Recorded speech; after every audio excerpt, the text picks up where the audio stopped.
Nå, lad os tale om noget, der måske lyder lidt kedeligt, men som burde kunne få dig til at danse af glæde. Robotstøvsugeren, der kan det hele.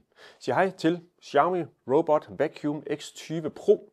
Det er en støvsuger, en gulvvasker, en tankpasser og en hushjælp i en og samme maskine. Men først, så skal vi lige tale lidt mere om robotstøvsuger sådan helt generelt. Indrømmet, jeg vil da hellere tale om Robocop for eksempel. You now have 15 seconds to comply. Men robotstøvsuger er nu heller ikke værst. Faktisk så er det jo lidt af en drøm at have dem kørende derhjemme.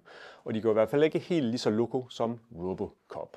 Robotstøvsuger er ikke længere sci-fi for teknørder eller luksus for dem, der hader rengøring og som har lidt ekstra håndører i lommen. De er blevet en praktisk løsning i tusindvis af danske hjem og med god grund. For hvad nu, hvis du kunne få støvsuget og vasket gulv helt automatisk, næsten uden at løfte en finger? Ja, så begynder det altså lige noget, man rigtig gerne vil have til at trille rundt derhjemme. Den slags, der bliver automatiseret på en måde, så man ikke selv behøver at spilde sin tid på det. Robotstøvsuger i dag er ikke bare små støvsugende dimser, der bomber forvirret rundt som en blind hamster. Den første robotstøvsuger, jeg fik for snart 15 år siden, tror jeg det er, ja puha, den var ikke for god. Hverken til at støvsuge eller til at finde rundt i hjemmet. Det var lige til at blive rundtosset, hvis man prøvede at gennemskue dens køremønster. Men i dag, de kan kortlægge dit hjem, de navigerer udenom forhindringer, de kan huske rum og møbler, og nogen kan da også moppe og tørre gulvet bagefter. Men lad os sætte scenen med hovedpersonen i dagens test, Xiaomi Robot Vacuum X20 Pro. Det er vel en af de mest avancerede robotstøvsuger på markedet lige nu, i hvert fald sådan til generel brug, til mainstream her på Danmark. Og ja, det betyder, at den ikke bare støvsuger. Den vasker også gulvet, tømmer sig selv, tørrer sin egen moppe, og den navigerer som en ninja, altså præcis og lydløst, og så kan den faktisk også styres med stemmen eller appen. Så spørgsmålet er ikke længere, skal du have en robotstøvsuger? Det er snarere, hvor meget rengøring kan du egentlig slippe for med en robotstøvsuger. Lad os se, hvad X20 Pro egentlig kan. Den har dobbelt roterende moppe til at vaske gulvet med. Der er 7000 Pascal sugestyrke og 4 forskellige sugeprogrammer. Fra Stille Ninja, hvor den kører rundt med svag støvsugning, uden at man kan høre den næsten, til en mere grov, men også mere effektiv Hulk Mode, hvor intet undslipper.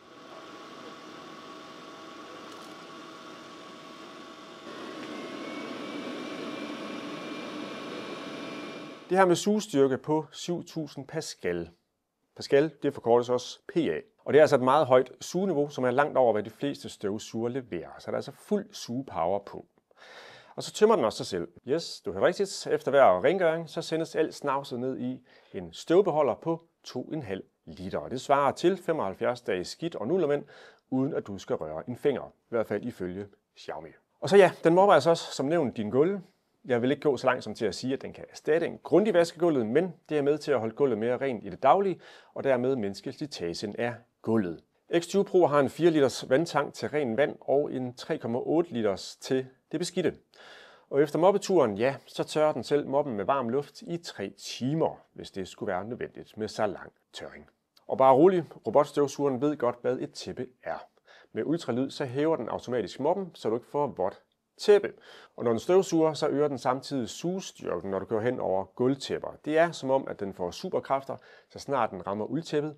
Det er ret nice. Men hvad nytter det, hvis robotten sidder fast under spisebordet, fordi den ikke kan finde rundt og undgå forhindringer eller andet, der ligger på gulvet? Så nytter det jo nul og niks, og man risikerer at komme hjem til en robotstøvsuger, der sidder fortvivlet fast i et eller andet underligt sted i huset. Måske den der også har væltet noget og smadret noget. Men det er heldigvis ikke tilfældet med X20 Pro.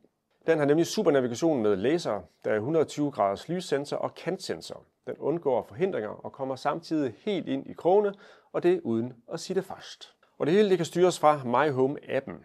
Det er Xiaomis egen app til at styre selskabets mange forskellige opkoblede produkter med, og det er altså bare en virkelig god app. Med robotstøvsugeren så kan du fra appen tænde og slukke og skifte sugekraft, og du kan også vælge, at den skal moppe eller bare støvsuge.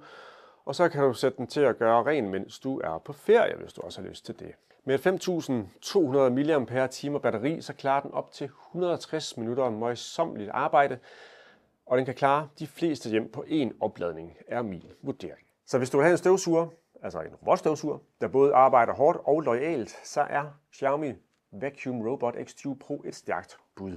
Den suger, den tørrer, den tænker næsten selv, og du behøver hverken at røre eller tænke for at få gjort rent. I hvert fald ikke, når det hele lige er sat op. Du skal bare læne dig tilbage med en kop kaffe, og så nyde dit konstant rengjorte hjem. Og det er der mere end godkendt, i hvert fald herfra. Prisen på den her robotstøvsuger, vejledende pris, siger ca. 4300 kroner. Lige mens jeg sidder og taler nu, så har jeg faktisk set den til 3600 kroner. Så hold øje med de forskellige prissammenligningssites, der er derude. Det er da dumt at give for meget for sådan en sag, hvis man lige kan spare nogle håndører. Giv et like, følg os for flere gadget-tests, og smid også en kommentar. Hvad er din erfaring med robotstøvsugere? Har du sådan en sag i dit hjem, og hvis ja, hvad er det bedste ved den? Og hvis nej, hvorfor i hedehulen høvlede hængerøv har du dog ikke en robotstøvsuger? Og nu jeg tænker nærmere over det, så er det der med at lege Freddie Mercury hjemme i stuen, mens man manuelt støvsuger, det kan da også lidt. Det er ordene for nu. Vi ses. Hej hej.